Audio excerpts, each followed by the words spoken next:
culture, and creed, people have flourished only when free to find passion, profit, charity, and love through the shape of a hand, not a boot from above. Socialism's record isn't hard to parse.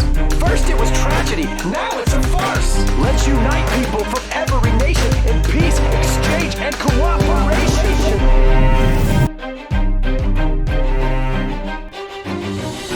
Liberalism arose as a political and economic philosophy of individual liberty. Its modern origin is John Locke in his second treatise on government, where he speaks of each individual's natural right to his life, liberty, and property. That's encapsulated, for instance, in the American Declaration of Independence. We hold these truths to be self-evident. And that is the starting point for Mises' liberalism, that a liberal society is one that recognizes the freedom, the autonomy, and the dignity of each individual. The state, it is not the duty of the state to regulate, control, intrude, direct, educate, brainwash, or micromanage the affairs of the individual. The individual is considered to be a self-governing entity who should be viewed as having the latitude and liberty to determine his own goals and select his own peaceful means. Liberalism was born to solve the problem of religious conflict. So there's two ways you can solve heterogeneity in religion, or religious differences in society. You can have one winner and force everybody else to convert.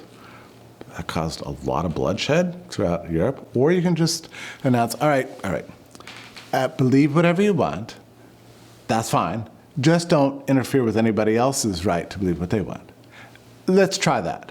See how it works. And then we'll go back and revisit the question later. Well, it was tried, and it did work. So the idea of liberalism was this gradual unfolding of this discovery that freedom was working better than any attempt to impose results on society.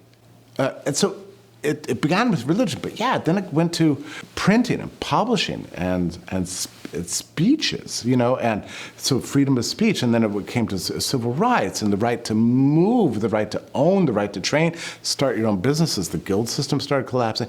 So liberalism is the word we use to describe the gradual unfolding of freedom from the late Middle Ages all the way through the 19th century. This ever more discovery of applications for how we should be free in ever more ways. So liberalism was the reason slavery went away.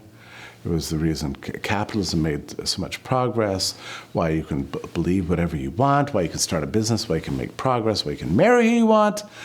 Liberalism gave us universal rights. So all these things liberalism gave the world. But you know, by the 20th century, there had been this big revolt against liberalism, really that began in the late 19th century. It really began earlier, but it really began to take shape in the early part of the 20th century. So Mises seemed to be, to many of his contemporaries, a throwback. They didn't think of themselves as old-fashioned, but everybody else tried to characterize him that way. He thought of himself as a modern guy. He thought statism or socialism was a reactionary ideology. The market economy is essential to preserve that liberty. Without private property, there is no liberty of any form at all.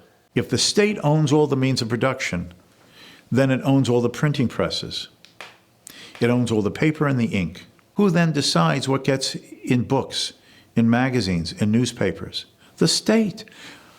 The Soviet Union had a beautiful constitution under Stalin in the 1930s, freedom of the press, freedom of speech, freedom of religion.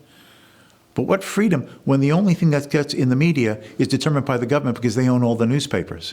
What religion can you have when the state determines what resources will be allocated and land permitted for the construction of some building? And comrade, if there are other purposes that are of a higher social value, you're out of luck if you and some other people wanted to have a church for common worship of your faith.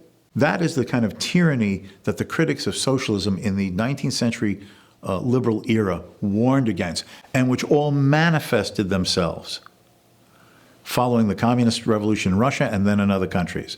Therefore, this idea of the market and private property and competition and the ability of alternatives and rivals and entrepreneurs trying to satisfy what consumers want, therefore was seen by Mises as the only institutional setting that assured both prosperity, the self-interest motive of pursuing profit and trying to do better and the new and the different and less expensive, and at the same time the setting that gave the individual a wide latitude of personal choice and autonomy that you could never have under a socialist regime. That's what it meant for Mises to be a liberal. And he in fact wrote a book about this in 1927 called Liberalism.